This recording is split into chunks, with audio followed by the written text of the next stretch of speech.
Watch this entitled HOA Karen spray chemicals directly into a service dog's face. Then watch her world collapse when she realizes she just committed a federal crime on camera.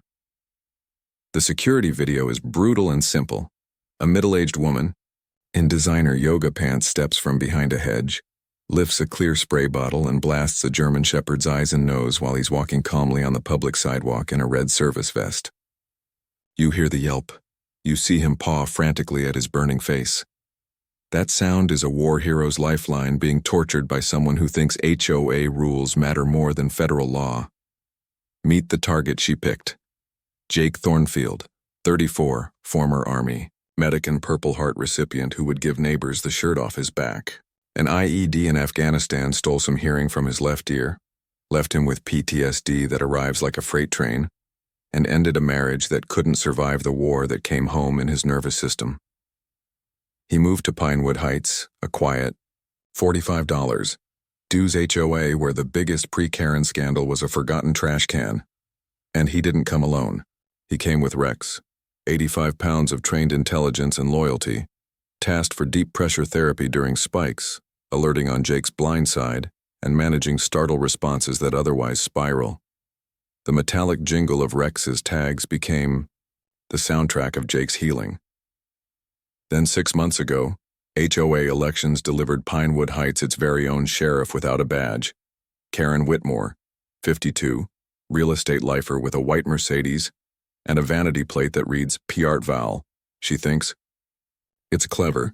Vice president title in hand, she patrolled with a stopwatch and a ruler, measuring everyone's compliance and none of her empathy. The first blow landed as certified male. Unauthorized pet, community limit 1 animal under 25 pounds, $500 fine plus $50/day until removed. Jake answered like a professional adult. ADA documentation, veterinary certifications, Rex's full training record, everything a reasonable person needs. Karen texted back what unreasonable people say when they've already decided who you are. Documentation can be faked. That's just an expensive pet. From there, her obsession escalated from gossip and photos to a staged emergency board hearing, where she demanded Jake's full medical records, psych evaluations, and the notes, as if disability has to be visible to count, as if HOA bylaws outrank federal civil rights law. Jake had spent months learning his rights because a VA social worker told him. This exact story happens more than America likes to admit. He arrived with a folder, not medical records, but case law, and quietly explained ADA limits. Property. Managers can ask 2 questions only. Is the dog required because of a disability? What work or task is the dog trained to perform? They cannot demand diagnoses, records, or special ID. The room went quiet except for Karen's acrylic nails pecking. Panic against a clipboard. You know what bullies do with facts. They don't back down, they double down.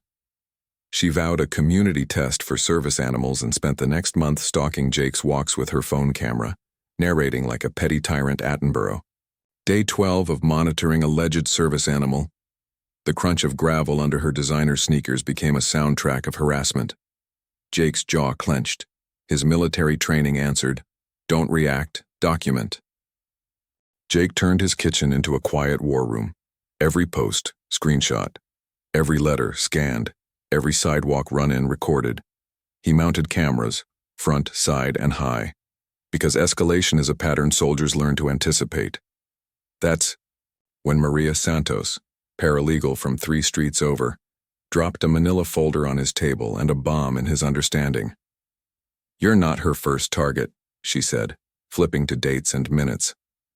She cited Mrs. Patterson's oxygen concentrator as a fire hazard. Harassed the family with a mobility ramp for aesthetic non-compliance. Called the Camerons backyard therapy sessions for their autistic son nuisance noise, and fined them $300 for chalk art. 3 families sold under market to get free of a neighborhood cop with no badge. Karen's consultant, her brother-in-law Rick, had billed $15,000 as a property management professional, but held no license, no corporate registration, and an Instagram full of golf instead of work. HOA checks went to a P.O. box and then to Karen's personal accounts disguised as community beautification. Maria's map of Pinewood Heights told the story in pins and colors: red for those squeezed out, elderly, disabled, single parents; blue for LLCs tied to Karen that bought low and flipped high. This wasn't standards. This was a gentrification scheme targeted at vulnerability, executed with violation letters and clipboard math.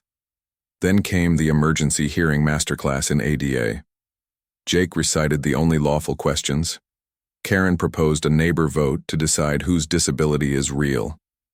Board member Gladys Rivera, the retired teacher who's seen enough misused authority to last 2 lifetimes, shifted in her chair and tried to say, "We can't." But Karen steamrolled, rattling off internet printouts about service animal, fraud, like they were statutes. The room smelled like burned coffee and nerves because the scent of discrimination always does. Jake requested 30 days. He didn't need them to prove legitimacy. He wanted to see how far she'd go. Answer: far. She posted awareness flyers with stock photos of snarling dogs and fake stats. She waited at the mailbox cluster with a petition and a pity voice about safety and values. She followed Jake and Rex with her phone, narrating normal pet behavior, no tasks observed, ignorant that working dogs often look gloriously boring when they're doing their job. Here's the thing about calm men with training. They let opponents generate their own evidence. Jake quietly expanded his file. He added a neighbor statement from Ashley Cameron. Her autistic son calmed when Rex passed. A quiet note from Bob, the retired cop ally who didn't like this smell anymore. And a whisper from Sarah, the stylist who does Karen's hair. She's bragging she'll run you out. Karen thought she was cornering an easy mark. She was walking into a civil rights case with timestamps and IP addresses. The moment that changed everything came at sunset on a Tuesday. Sidewalk gold, long shadows, vest glowing under a street lamp, Rex walking loose and proud. Karen stepped from her hedge like a suburban predator with a clear spray bottle. The air turned sharp with ammonia and vinegar, together a chloramine burn, and she blasted Rex's eyes and nose. He yelped, clawed his face, drooled, and staggered toward deep pressure. Jake's combat brain lit up. Adrenaline, tunnel, impulse. But his training beat his rage. Document. Don't escalate. He thumbed record. "Karen," he said, voice a purry, notch above whisper and scary calm. "You just committed a federal crime on camera." She tried the entitled denial, "It's natural, harmless," and hid the bottle behind her back like a child.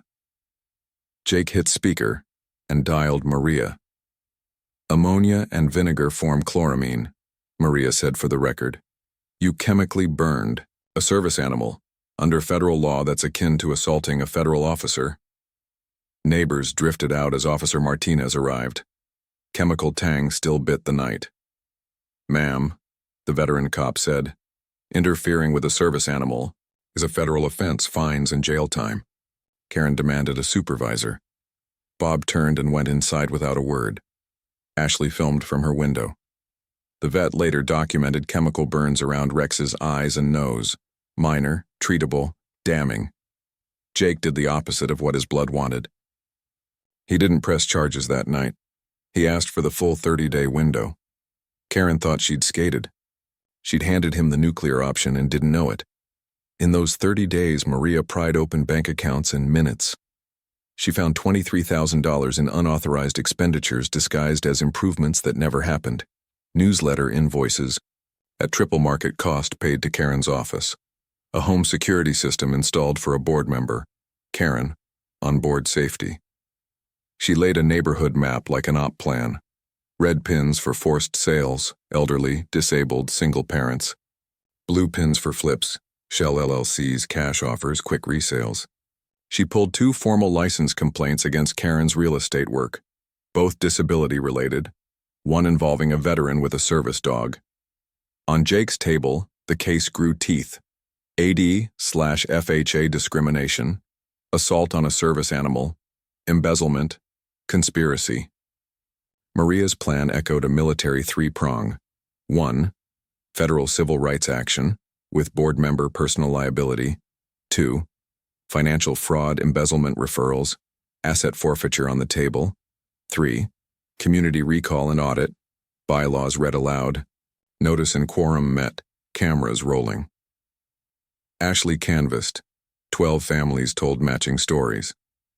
Gladys found the recall clause in the election date, 4 weeks out, perfect for public sunlight. Jake kept walking, kept filming, kept breathing. When the gravel crunched behind him. Rex, a pro even when stressed, kept doing his work. Desperate people make predictable mistakes. Karen lost 2 years of HOA records in a catastrophic computer failure, testified to by a teenage nephew. Meanwhile, bank subpoenas preserved digital truth. She created 3 sock puppet Facebook accounts, Concerned Pinewood Resident Values Matter Community Watch, to post awful Photoshop of Rex attacking kids. The pixel seams showed like bad makeup. She offered Jake $10,000 in cash at the mailbox for a fresh start, if he'd relocate voluntarily. His phone was recording when he said, "Are you offering me money to move because I have PTSD and a service dog?" Her half sentence, "Well, when you put it like that," finished itself in the audio. Her allies peeled off. Bob returned. The HOA-funded security system. Martha learned Karen had badmouthed her parenting. Dale, the landscaping vote, found out HOA jobs were routed to Rick while Karen quietly told clients not to hire him. Her home life cratered. Husband filed for separation, clients withdrew, even her mother stopped taking calls. Still, she doubled down, ranting about veteran privilege, accusing Jake of weaponizing PTSD, calling service dogs expensive pets with fake licenses, claiming the chemical injury was staged. The neighborhood had 12 other veterans. Retired Marine Tom Rodriguez organized a front yard rally that drew 30 vets and local news. Channel 7 filmed Rex performing actual tasks, alerting for hearing deep pressure during a spike, while a vet explained training standards. The segment went viral locally. FBI agent Sarah Martinez already quietly building the civil rights case called Jake. Karen's pattern had triggered a federal hate crime component, systematic harassment, of a disabled veteran, and then, on a random Safeway run where news crews were covering a canned goods drive, Karen decided to fight gravity. She confronted Jake mid-aisle, ranting about freeloaders, and grabbed Rex's service vest to prove it was costume. The footage showed a calm dog pivoting to block and a ranting woman putting her hands on federally protected medical equipment with a heartbeat. The video detonated online. Within 24 hours, the state suspended Karen's real estate license, the HOA called an emergency audit, and the U.S. attorney signed paperwork that would end a long, loud tantrum with the quiet click of steel. Pinewood Heights' annual HOA meeting turned into a public reckoning. 150 residents packed a room built for 50. Local cameras lined the back. Federal agents sat like tired citizens who've seen this movie. Karen arrived with a rumpled lawyer and the stale smell of stress. Jake entered with Rex and 30 vets. The room rose. President Bill Thompson, hands shaking, read the audit. $23,000 in fraudulent expenditures. $15,000 to an unlicensed relative. $8,000 in personal safety systems billed to community improvements. A pattern of selective enforcement targeting disabilities and medical needs. FBI agent Martinez stood, credentials catching fluorescent glare, and explained in simple words how a sidewalk harassment had become a federal civil rights and hate crime case. Karen grabbed the mic and provided the prosecution closing for free. She ranted about fake disabilities, freeloaders, and expensive pets on multiple live streams, while Maria read Jake's statement about dignity, service, and law. 12 residents testified. Mrs. Patterson explained being afraid to use her oxygen tank. The Cameron family described backyard therapy policed as nuisance. The recall vote landed like a gavel, 127 for removal, 3 abstentions, 0 support. New board elected unanimously on a platform of accessibility and transparency. Then the doors opened for federal marshals. The perp walk in the same parking lot where she'd issued violation notices cut the last thread of her myth. "This is a conspiracy against successful white women," she shouted as the cuffs closed.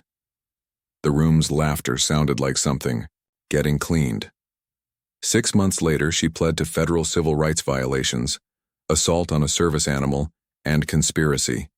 18 months in federal prison, $75,000 in fines, permanent HOA ban, real estate licenses gone in 3 states. Jake's civil settlement, $150,000, plus recovered HOA funds, launched Rex's Fund, training grants for disabled veteran service dogs. 15 vets got help in year 1. Pinewood Heights became a model. Property values up 20% on goodwill. And good policy. Accessibility training required for board members. 3 disabled families moved in, choosing a community that chose them. Bob volunteers for veteran housing now. Martha runs an accessibility fair. Mrs. Patterson is the de facto accommodations whisperer. Jake's service dog rights channel passed 100K, his case cited in 37 lawsuits. Colorado mandated HOA disability training off his testimony. 1 year later, Community Heroes Day filled the cul-de-sac with grills and chalk and kids learning, always ask before petting. Rex wore a ribbon and accepted careful pats. The smell of burgers and the sound of real laughter replaced the acrid memory of a spray bottle. Here's your takeaway. HOA board members are personally liable for discrimination. ADA fair housing protections apply in HOA land. Documented harassment patterns mean 6-figure settlements and sometimes handcuffs. Karen learned the expensive way you don't have to. Drop your HOA nightmare in the comments. Some of them become federal cases when neighbors stop being quiet.